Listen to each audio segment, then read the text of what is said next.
Hey everyone, welcome to the Wrestling Experience. Or if you're bald and you have a goatee, you get a title shot this month. Wait, Goldberg is pulling double duty. Imagine that. I don't want to imagine that. I don't want to live in that world. Well, it's good thing we're not then. it's horrible. I'm Jazz, And I'm Johnny. and we are here to recap SmackDown. Yes, this is our second time recording it because of a technical error from my side, but this is going to go great, right? Absolutely. I can't believe that there was a technical error. How dare the technical error do that to us? I know.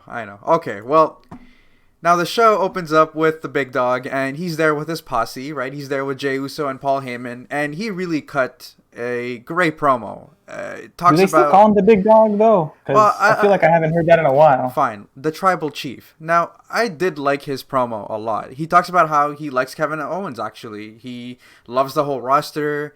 That's the thing about being a leader, right? Like, you gotta care about every superstar. You gotta provide for them. You gotta put food on their table. And now Kevin Owens, thanks to Adam Pearce, doesn't have the chance to come to work anymore. And he calls out Adam Pearce, and I believe it was Corey Graves who actually spoke to backstage, and he's like, "Hey, if anyone has like eyes on Adam Pearce, please tell him to come out." Adam Pearce does come out, and we see a video package of what happened the past couple of weeks, and Roman wants Adam to take responsibility, right? Because Kevin Owens went to his buddy, right, his longtime friend Adam Pearce, and he asked for a favor. And Roman Reigns, though, he was done with Kevin Owens. He was ready to move on, right?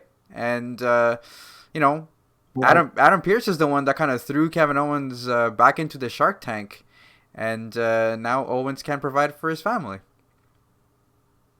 And that's unfortunate for Kevin Owens. Yeah, so Roman Reigns is gaslighting Adam Pearce, blaming him for his own actions of beating up Kevin Owens last week. He Mm. shows him the videos, the recaps of last week as well. And then he talks about the Gauntlet match that we're going to have tonight to determine the new number one contender for the Universal title.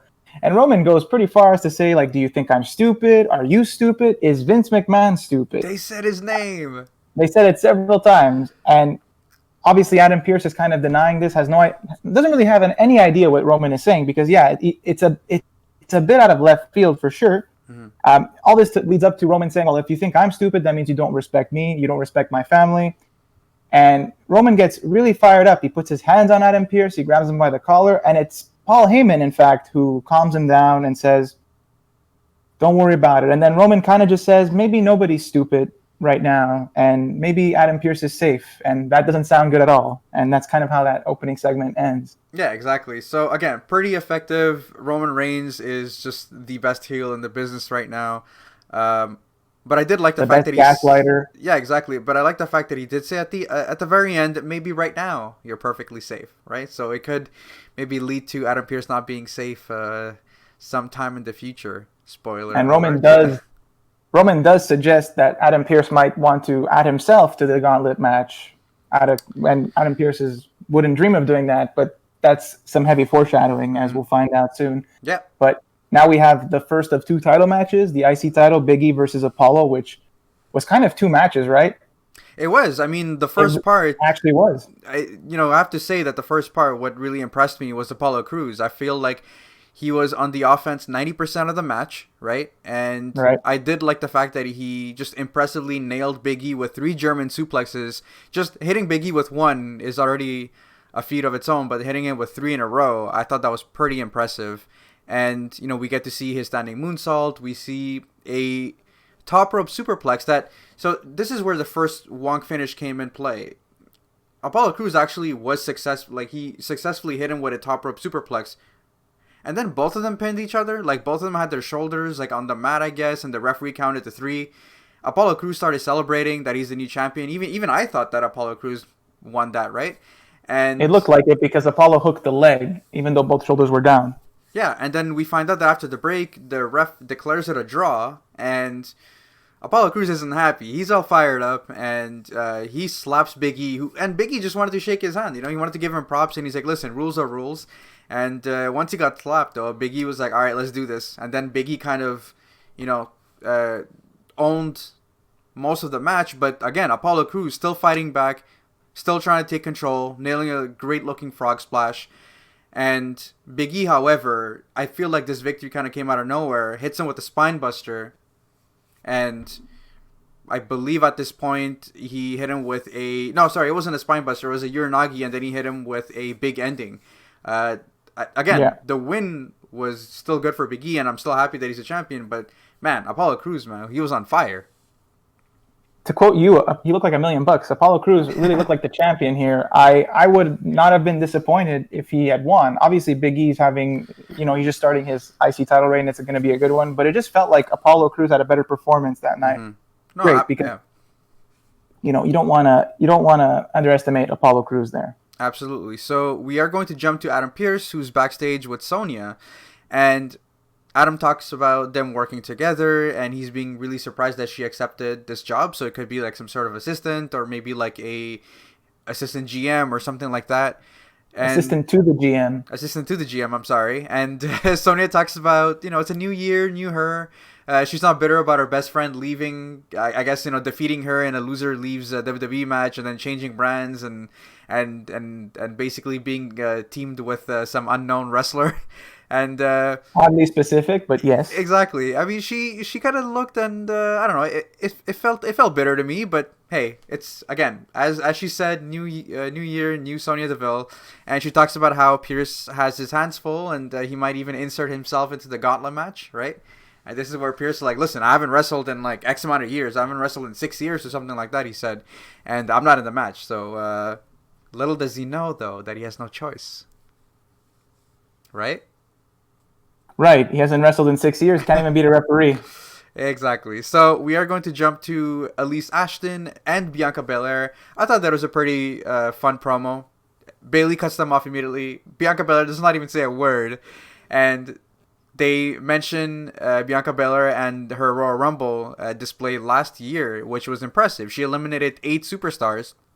And not Bayley, though, because Bayley was actually so busy cementing her legacy and adding to her historic championship reign, right? That's right. Yeah. And so, yeah, they're both in the Rumble this year, and both of them mentioned that they will be in, and then they kind of trash talk each other, right? Bayley says that even if Bianca would win, she would squander her title win, and Bianca fires back saying that Bayley pretty much squandered her title run when she lost. But she would have been happy to challenge someone like Bayley as the champion, but she's no longer an option anymore. Dude, I can't wait to see them just beat the crap out of each other at the Royal Rumble. Yeah, this is getting very heated. It's good. I enjoy it. We'll love Bayley as well. Bayley's always good. Bayley is top notch. Yeah. We have the match flow reminding us what happened last week with Rudolph and the Street Profits and the attack on both of them, but mostly on Ford.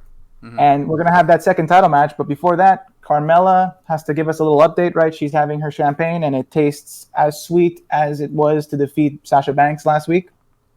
She talks about how Sasha Banks was rated number 1 in Sports Illustrated for number 1 superstar of the year, which was well-deserved, of course. Sasha was one of the highlight performers of this year during the pandemic era, for sure. Mm-hmm. But Carmella says it just happens to be a coincidence that she wins the year that Carmella kind of took off. And Carmella basically says that Sasha cannot touch Carmella when it comes to talent.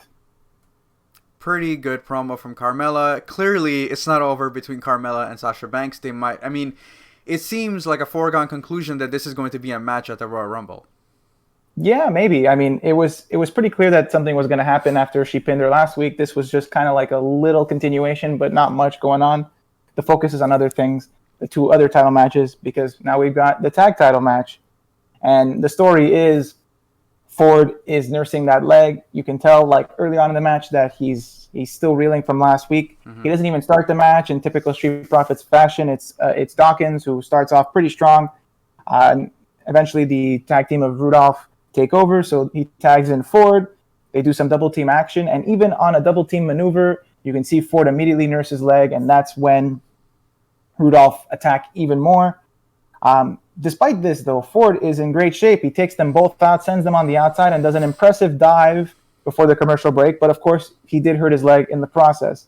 And so, post-commercial, he's not really in the match. He's kind of like unable to get on the apron. He's kind of just chilling on the outside while Dawkins is putting up a great fight. But eventually the numbers game get to him. Mm-hmm. But there is a moment where like Ford kind of like just gets an adrenaline boost. He gets up. He's like, he's going to fight through the pain, and he tags in and he has an impressive showing. And they just couldn't put him down for the longest time, right? At one point, Roode goes for a glorious DDT that gets, or rather not a glorious DDT. He takes him out with like a fisherman that he kicks out of. And then he attempts to go with a glorious DDT, but he can't quite get it.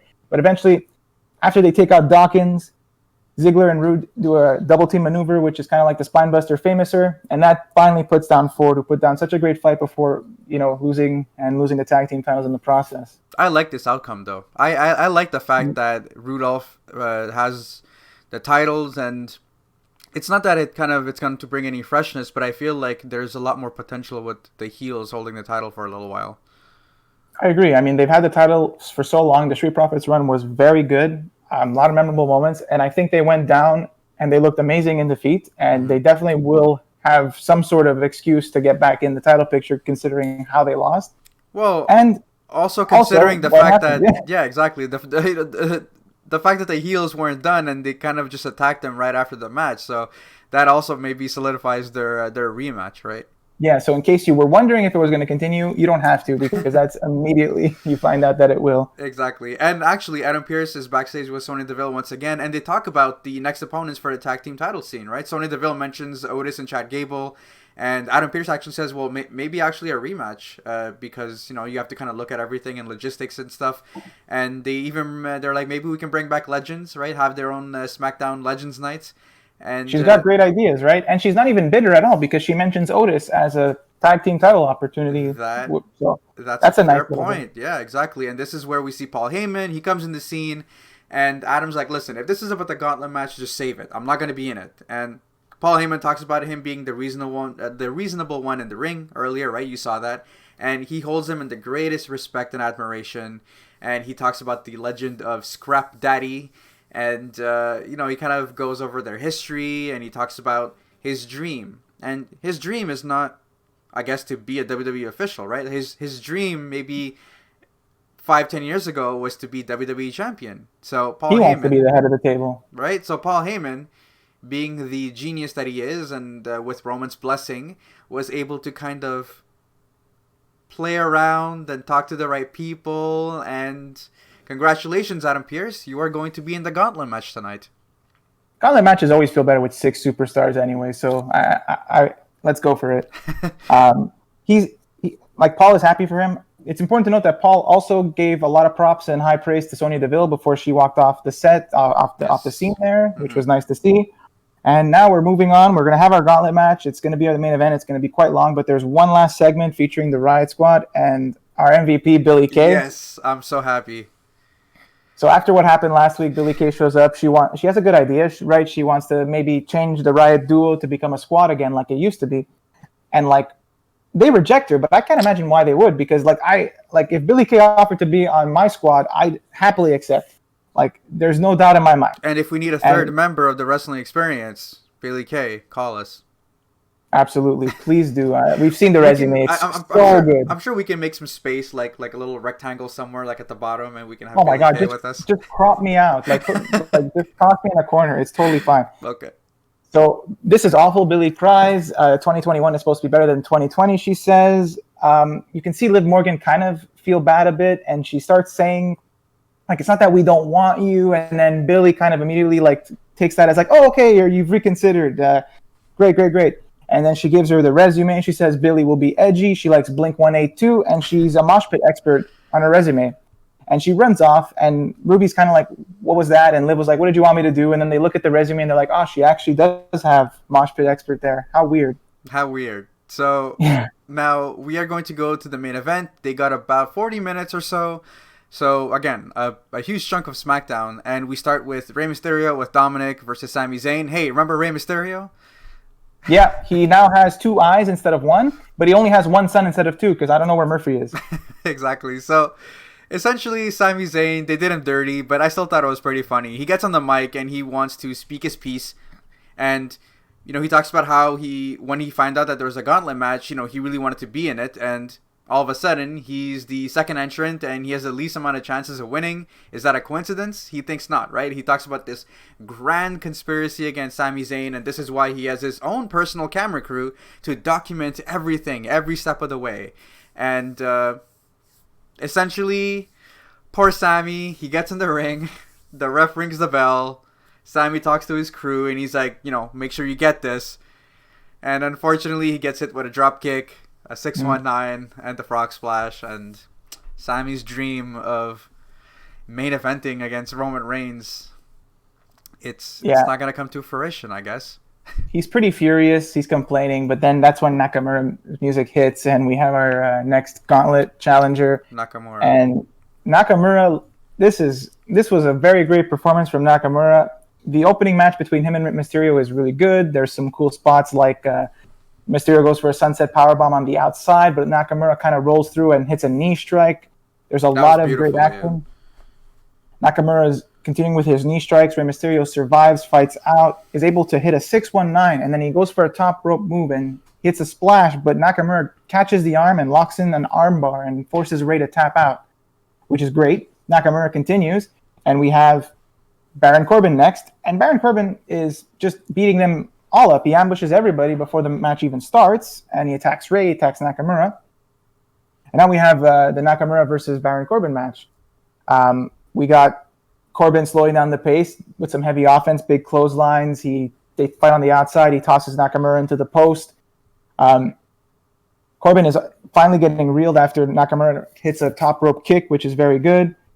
There's a beautiful spot that sounds better than it is. It's a Kinshasa into a deep six, but it really looked like Nakamura didn't try to kick. He just walked right into his arms. But we'll accept it for what it is. But here's the thing, though. I think the biggest problem with Baron Corbin is I guess his demise was the fact that he had such a short fuse in this match, and he couldn't just contain himself. Every single time that he got a 2 count, he would start complaining to the ref, and I think that was kind of his demise because there's a sequence at the end where he runs towards Nakamura. He goes outside. It's basically vintage Corbin where he kind of slides and he goes back into the ring and he hits them with a clothesline. But when he kind of got back into the ring, he just kind of hits. He gets hit with the Kinshasa, and that's how Shinsuke Nakamura pins him and he advances. Is that going to be the new way he loses every match? Because that's what happened last week. He walked right into a big ending after doing that signature slide out, slide back in thing that he does. It could be. And now we have Daniel Bryan out to a great virtual ovation, and this is where the match kind of kicked it up a notch, and we got to see just a little taste of what Nakamura versus Daniel Bryan can be, right? Imagine if that was a long 40-minute match, because we only got about 7 to 8 minutes, but boy was it great. Daniel Bryan with his aggressive kicks and strikes. Nakamura is hitting some suplexes. There's some trades with arm bars here. Daniel Bryan goes all over the place with submissions. He locks in a half crab, an ankle lock. He does a German suplex. Mm-hmm. He counters an arm bar from Nakamura and locks in the yes lock. He tries to switch the hold. Nakamura is trying to reach for the ropes with his leg. Excellent sequence. Yeah, that was a great sequence. Bryan tries to pull the leg back, but he's not quick enough, and that's how he breaks the hold. Mm-hmm. Daniel Bryan goes for a Frankensteiner on the top rope, tries to do the Hurricanrana type of thing, but Nakamura holds on and he falls straight down. They continue to trade kicks and strikes with Daniel Bryan getting the upper hand, pushing Nakamura into the corner, where he loads up for a few running knees in the corner. But on the third one, I guess Nakamura got a second win because he hit him with the Kinshasa. Unexpected, yeah. Defeats Daniel Bryan, which I did not expect. I totally expected Bryan to be the winner of this gauntlet. Absolutely, and what I did like was at the end there was a great show of respect from both of them, right? We saw a handshake, and this is where I was thinking to myself, is this kind of the face turn, the Shinsuke Nakamura face turn that's happening? And another thing that I wanted to mention is that, you're right. Imagine a 40-minute match between these two. We got 7 to 8 minutes, and it was great. And I don't know if you remember, but it really reminded me of Shinsuke Nakamura versus John Cena on SmackDown when they actually wrestled for about 7 minutes as well. And that was also an excellent match. Yeah, and then there was a little thing where he dropped him on his head, and there was a little bit of heat there. Yeah. There was talks of that. That was still an incredible match. Yeah, Nakamura, it's crazy. It's like 2021, he became a different person, or they just booked him better, because it was unbelievable, his performance. And he does shake Bryan's hand. He doesn't give him a low blow. So for me, that's kind of the face turn that we've maybe been waiting for, because I feel like we were robbed of it when he was going for the title after winning the Rumble in 2018. Yeah, and at this point, out comes Roman Reigns, and we go to break. And after the break, Roman Reigns is there. Adam Pearce kind of is behind him, and he shows up. And Adam Pearce, again, wants no part of this. Jey Uso comes face-to-face with Shinsuke Nakamura, and then he hits him with a cheap shot. And this is where we have to kind of, be careful, because the ref didn't ring the bell. So technically what was happening was legit. It was legal. And basically they started beating down on Shinsuke Nakamura. Roman Reigns joined in on the fun. We get to see a super kick. We get to see a Superman punch. An Uso splash from Jey Uso. Shinsuke is just down and out at this point. And Roman's like, listen, Adam Pearce, do your job. He drags him into the ring. And Jey Uso super kicks him, but Adam Pearce sold it amazingly. I think honestly, like, that was the best sell of a super kick just ever. And I really enjoyed that super kick sell. Like, he just took it and like collapsed. It was what a guy. He's gonna make Roman look like $1 million, as they say at the Royal Rumble. Yeah, exactly. Because you just said it right there. Adam Pearce basically falls onto Shinsuke Nakamura. Roman forces the ref to count, and the ref counts to 3. Adam Pearce is your winner. Roman Reigns raises his title, and that's how SmackDown ends. So, before we kind of give our grade and kind of talk about SmackDown, the one thing that really worries me is I don't want Shinsuke Nakamura just to like be this one-time thing, and then we just kind of forget about him. Like, I really hope that like Shinsuke is going to play a little bit of a part into the story, or if not, this face turn to mean something. Like, I don't mind if this face turn is like, Daniel Bryan's like, listen, we got 7 minutes. How about we do this? Like, how about we do like a 30-minute match? I'd be okay with it. And then Adam Pearce, either he faces Roman Reigns or he relinquishes, I guess, his spot and gives it to Kevin Owens. I could see that happening as well. Daniel Bryan, like, it's been a couple of weeks that they're kind of been hinting at him, winning the Royal Rumble. So I still see that possibly happening. There's so much going on, and there's so many stories going on that like SmackDown is actually so interesting to watch, because you don't know what's going to happen next. And I feel like that is a recipe for great television. Yeah, agreed. I do not want this to be the end of a Nakamura face turn. There has to be something. There has to be a reason why they did this, because it would have been just as easy to have Daniel Bryan lose in the same fashion, right? And have him still continue this story where he might win the Royal Rumble. Maybe what we need to see is what you mentioned. Adam Pearce like doesn't want to be in this match, and he like replaces himself with Kevin Owens, or maybe even have a triple threat match where it would be interesting to see Roman have to compete in a triple threat match instead of these one-on-one things where he can use his cousin to help him win. Instead, he has to deal with maybe Nakamura and Kevin Owens. That's a fair point. Or something that I thought about yesterday is, what if Adam Pearce does actually get dismantled and Roman Reigns destroys him, and Sonya Deville takes over for a little bit and actually becomes the GM of SmackDown? That could happen too.